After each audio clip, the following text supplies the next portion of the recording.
Hai, Assalamualaikum. It's me again, Syahidah. Apa khabar semua? Aku harap korang sihat, walafiat, gembira, happy dan tenang di samping keluarga dan sahabat tercinta, insyaAllah. Sekejap nak tengok ni macam bilik aku agak gelap. Even dah pasang lampu, nampak lampu dah pasang tapi macam tak berapa nak ni. So kita try pasang lampu meja.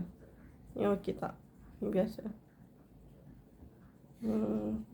Okay lah, pasang sikit kan. Nampak sikit berseri-seri tu kan muka tu kan. Dengan ada bantuan lighting. Ya, aku tukar. Okay, yang ni. Alhamdulillah. Hari ni dapat juga aku buat video baru. Setelah last aku buat video dalam bulan 5 tak silap aku. Pertengahan bulan 5. Sekarang dah bulan 7 kan. So dah 2 bulan tak ada video baru. So here it is. Video baru. New video. Okay. Sebenarnya Alhamdulillah lah, hari ni aku baru je lepas buat kelas mengaji.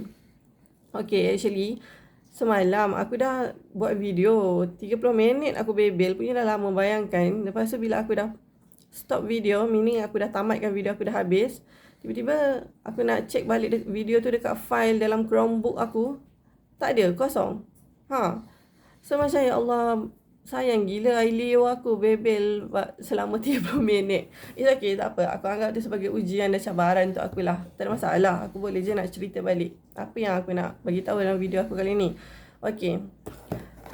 Actually aku nak cerita pengalaman aku lah. Aku nak cerita keajaiban selawat dan istighfar. Alhamdulillah sejak 2-3 minggu ni aku banyak melazimi selawat 1000 kali dan istighfar 1000 kali. Aku akan habiskan juga dalam satu hari. Kalau tak pagi, petang tu aku akan selawat juga 1000 kali dan istighfar 1000 kali. Actually aku buat istighfar dan selawat tu sambil-sambil tengok movie, K-drama, sambil-sambil jogging, sambil-sambil dengar lagu. Aku akan selawat, istighfar sambil pegang benda lah ni. Sekejap aku tunjuk. Ni lah, tasbih counter ni. Sekarang dah 25,000, Alhamdulillah lah. Selawat dan istighfar aku campur dalam satu tasbih ni. Aku nak target nak habiskan sampai 100,000 dalam bulan ni, insyaAllah. Dan aku nak cerita keajaiban dan miracle-nya selawat dan istighfar ni. Aku rasa macam ada perubahan dari segi circle dan environment sekeliling aku. Macam Allah lorongkan dan dorongkan aku untuk berada dalam satu persatuan atau jemaah yang membuatkan aku rasa happy, lapang jiwa, tenang, bahagia. Walaupun orang tak nampak sangat tapi dalaman aku rasa tenang. Macam tu. Aku rasa macam seronok. Okey, apa dia? Persatuan tak ada persatuan macam sikit muah sangat pula kan. Dia macam circle lah. Macam maksudnya kita punya group. Apa benda? Okay, nombor 1. Aku dapat tahu pasal PMC, Profesor Muhaya Circle. Aku suka sangat Profesor Muhaya ni tahu sebab bila dia bagi talk ataupun dia ceramah, dia akan ceritakan tentang kajian-kajian atau research barat dan dia akan olah dan ubah switch apa yang kajian research barat tu ke dalam perspektif Islam. Maksudnya ilmu ni kan luas kan. Semua orang berhak membelajar satu ilmu. Dan Profesor Muhaya ni dia akan ubah ilmu tu. Bukan ubah lah, maksudnya dia olah melalui perspektif Islam. Dia akan selit-selit dan tentang tentang contohlah Profesor Muhaya ni dia lebih kepada nak rawat luka batin, luka emosi daripada kecil. Macam kita ni kadang-kadang waktu kecil kita rasa macam kita ditindas, kita diherdik, dipukul, dimaki dan kita tak ada emotional support daripada ibu bapa ataupun orang-orang sekeliling dan menyebabkan kita membesar tu dalam keadaan rapuh emosi, dalam keadaan luka jiwa, luka hati, luka batin, luka emosi. So, Profesor Muhaya ni dia kata dia sangat kesian dekat orang-orang yang macam ni disebabkan kita ada trauma masa lampau. Mungkin trauma tu hanya berlaku dalam tempoh 15 ke 20 minit, macam tu, 5 ke 10 minit. Tapi dia membengkak dan menjadi nanah dalam diri kita ni selama berpuluh-puluh tahun. 15 tahun, 20 tahun dia membesar. Kita membesar dalam keadaan yang sakit macam tu. Maksudnya kita kita ada luka jiwa, luka emosi dalam diri kita tu, Profesor Muhaya tu dia nak tolong baiki, dia nak tolong pulihkan, healkan. Jadi dia buatlah PMC. PMC sekarang dah batch ke-8. Maksudnya dah ramai, beribu-ribu orang dah join PMC ni. PMC 1 sampai ke-7, sekarang PMC ke-8. Dan hari tu adalah unknown number ni call aku. Dia kata dia nak bagi fees percuma, maksudnya bantuan fees lah, bantuan yuran. Sebab kalau nak join PMC kena bayar dalam 400 lebih. Actually PMC ni modul dia banyak. Satu-satu modul tu berharga dalam beribu lebih. Tapi ada berbelas-belas modul dan bila campur semua modul tu dia bagi diskaun je. Harga je cuma 400 lebih je. Tapi still aku tak mampu kan sebab aku kekangan kewangan. Dan Alhamdulillah ada 2 orang ni call aku. Dia tanya, Encik nak tak PMC? Aku cakap nak sangat.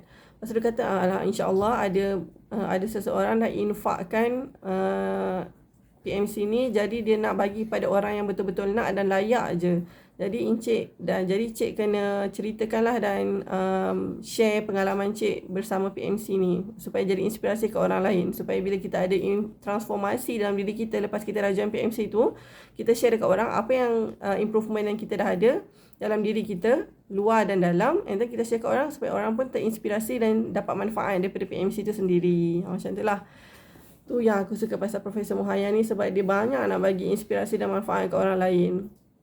Dan aku suka sebab aku tahu macam mana dalaman aku ni rapuh. Daripada kecil aku struggle untuk dapatkan emotional support daripada orang sekeliling, untuk perbaiki confidence level diri aku, perbaiki low self esteem aku. Aku struggle dari segitulah.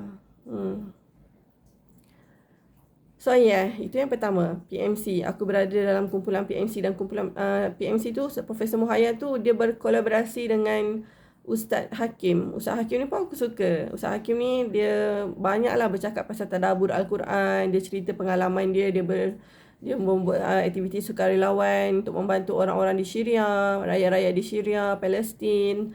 Aku suka duduk dalam kelompok yang macam tu, yang mengingatkan aku kepada untuk buat amal jariah. So aku rasa macam aku berada dalam kumpulan yang tepat lah. Alhamdulillah. Dan yang kedua, aku dapat nombor personal seseorang yang aku suka, yang aku kagum, iaitu Afifah Alwi dan Dr. Amalina Nordin. Afifah Alwi ni seorang penulis yang pada aku sangatlah menjentik hati aku bila setiap kali aku baca post dia dekat Facebook. Dia ni macam bayi-bayi aku lah kot. Pakai purdah. Dia selalu post pasal wanita solehah, macam mana nak jadi wanita yang baik, macam mana nak jadi orang yang baik, hamba yang baik, khalifah yang baik. So dia post lah. Post dia ringkas dan padat tapi menjentik zap ke hati aku macam tu. So aku dapat lah macam nasihat daripada dia melalui post dia itulah yang berkaitan dengan post Islami. So daripada dia juga aku berurusan dengan dia. Aku dapat nombor dia, nombor WhatsApp. So aku jual Al-Quran. Alhamdulillah, jual Al-Quran ni aku nak jadikan sebagai lubuk rezeki dan pahala berpanjangan untuk aku sebagai yalah, orang bila baca Al-Quran yang aku jual, insya-Allah aku pun dapat pahala juga. So dari situ aku fikir untuk akhirat jugalah, di samping mencari rezeki.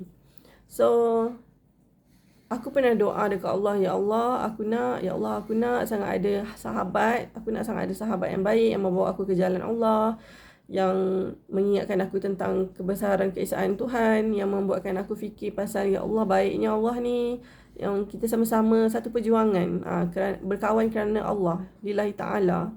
So aku harap sangat aku dapat berkawan dengan Afifah Alwi ni, sebab aku suka sangat dengan dia punya penampilan, dia punya cara dia bawa diri, dia punya post dekat Facebook.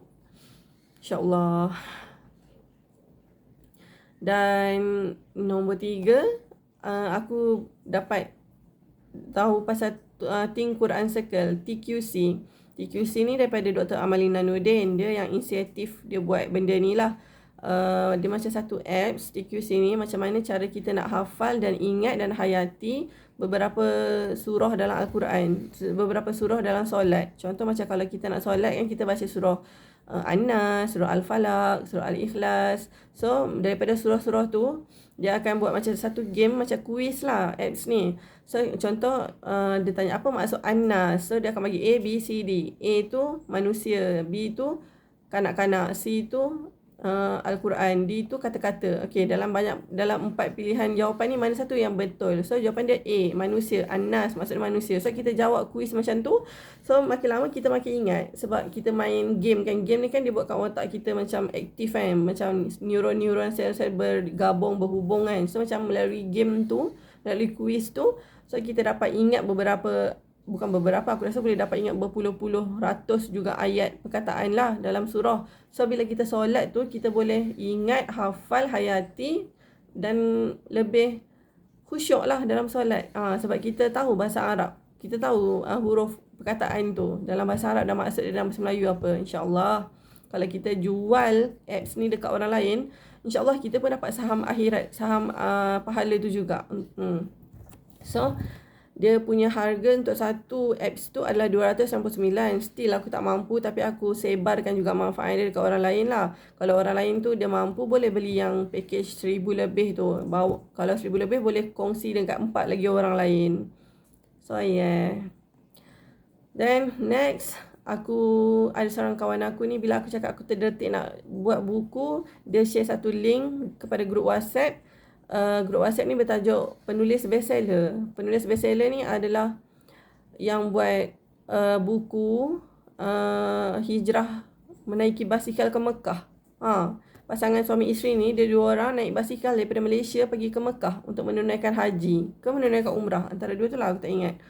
Lepas tu menarik lah, sampai buku tu dah jadi bestseller, 1 juta naskah dah terjual. So bila aku berada dalam grup WhatsApp tu, aku rasa berkobar-kobar dan semangat lah untuk menulis karya aku kan, hasil buku yang aku nak cipta kan. So aku rasa macam Alhamdulillah lah, macam bila kita berada dalam kelompok yang sama, matlamat dengan kita kan, kita nak cipta goal kita, nak jadi penulis yang berjaya. So kita kena duduk dalam kalangan orang yang macam tu. Next, aku dapat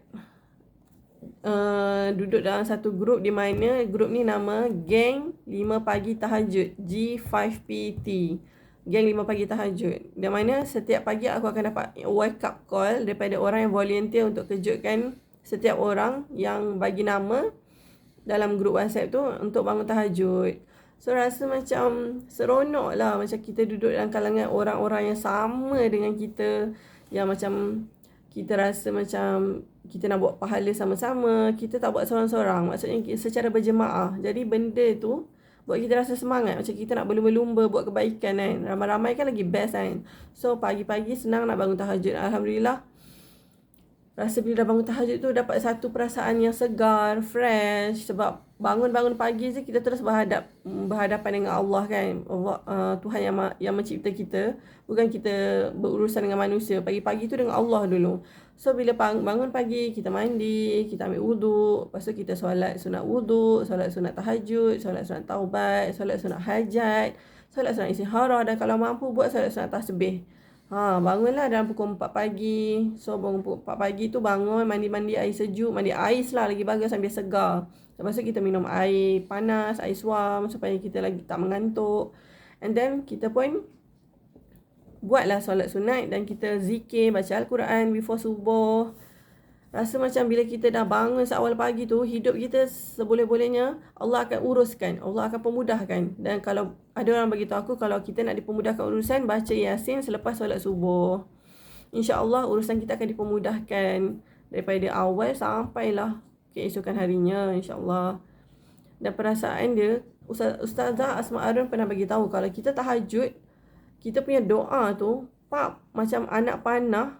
Kita main anak panah, terus ke yang tengah tu, bukan kiri kanan atas bawah. Memang doa kita kena panahan yang tengah tu. Maksudnya doa kita tu Allah akan makbulkan, sama ada cepat atau lambat je. Memang Allah akan makbulkan. Kita doa minta apa saja, InsyaAllah. Sebab bila kita bangun tahajud tu, Allah akan turun di kaki langit untuk mendengar doa kita. Okey, itu yang kelima. Yang keenam, aku dapat join satu ilmu ni lah, ilmu rezeki daripada Puan Saira.